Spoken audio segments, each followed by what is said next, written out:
అంటే ఆడియన్స్ కు ఈజీగా అర్థమైపోవాలి. కానీ కొన్ని స్క్రీన్ ప్లే కన్ఫ్యూజన్ తో ఆడియన్స్ బుర్రను పిచ్చెక్కిస్తాయి.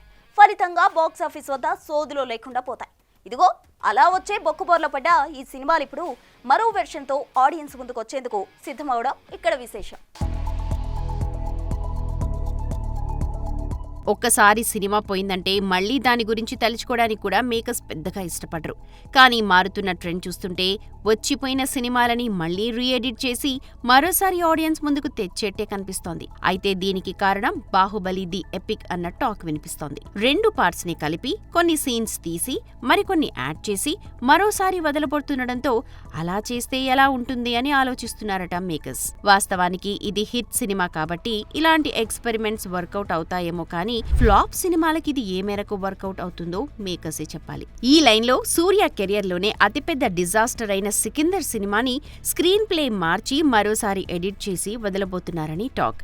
సినిమాలో సూర్య ఒక్కడే అని అర్థమవుతూ ఉంటుంది. కానీ డ్యూయల్ రోల్ గా ప్రొజెక్ట్ చేయడంతో సినిమా అట్టర్ ఫ్లాప్ అయింది.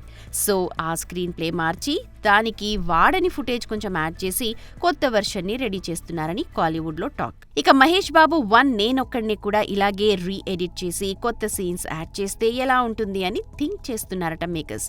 మరి సుక్కు ఏమంటాడో చూడాలి.